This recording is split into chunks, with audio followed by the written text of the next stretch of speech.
semester, I took part in Model Illinois Government here at Lincoln Land Community College. At the end of February, I went and represented our school at the Model Illinois Government simulation. It's a 4-day simulation. It took place at the Capitol.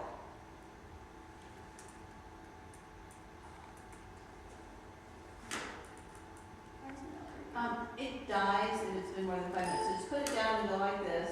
Like, put it down like a mouse. Don't have to plug it in. Go like this. Now, click. Okay. And I sat in the House chambers because I was a House Democrat, and I sat right there, and I voted on and debated bills on the floor, and I even wrote my own bill. I made an amendment to the minimum wage law code, and I allotted for a 50-cent increase every year for 5 years. Our minimum wage right now is $8.25, so it would eventually end up at $10.75.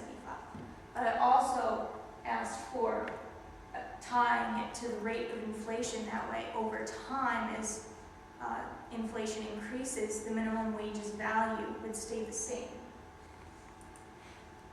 Right now, the minimum wage is $7.25, and the Illinois minimum wage is $8.25. Even if you're a single individual, it is really hard to make it by on this amount of money an hour. In 2008, something drastic happened. Our economy experienced a bad recession. Unemployment increased 5 points between December 2007 and June of 2009.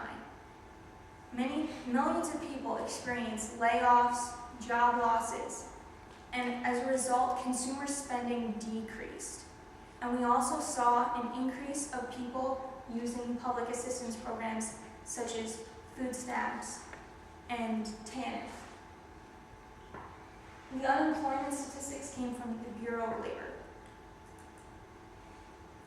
If you look at the value of the minimum wage on this chart, you can see how it has declined considerably over the years.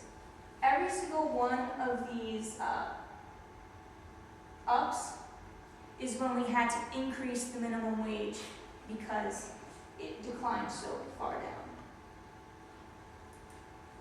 According to a Commonweal article that cited Consumer Price Index statistics, in 1968, the minimum wage was $1.60. Today's equivalent, that would be $10.86. When I was at simulation at the end of February, it was $10.75. So inflation has increased quite a bit. In the past, you could raise a family on the minimum wage, but now even single parents are finding it hard to get by. Single individuals are finding it hard to get by. This is not something that you can live off of anymore. And if we also look at how productivity has increased, we also see how wages are still stagnant.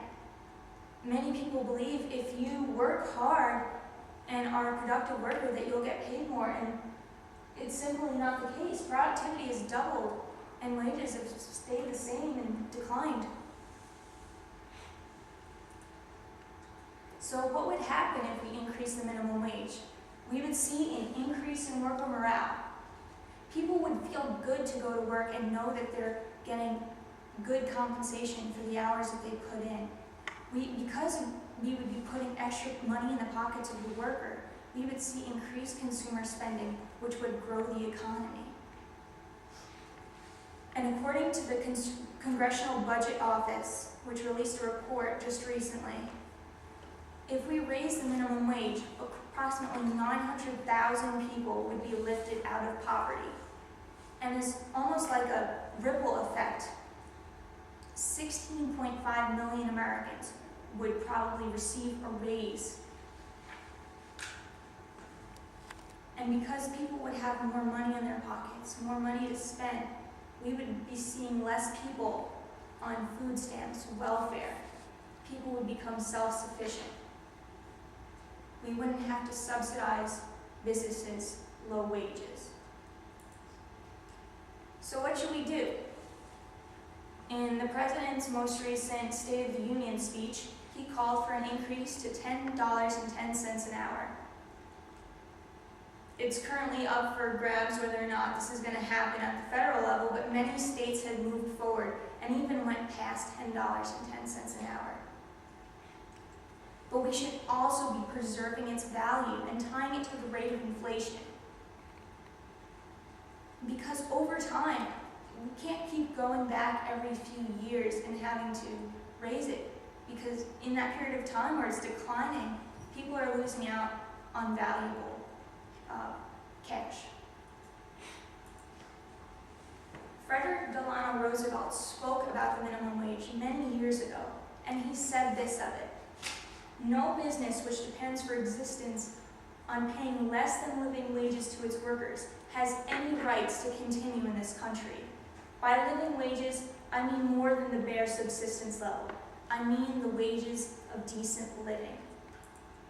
This is not a living wage. The minimum wage that we have now, it's really hard to survive on. No one can do it without help. So we need to raise it. And when we raise it, the benefits will ripple throughout our economy and all Americans will benefit as a response. Your vote counts. Yay or nay, you need to make your voice heard so that the politicians will do something about it and we can get higher wages for everyone in this country.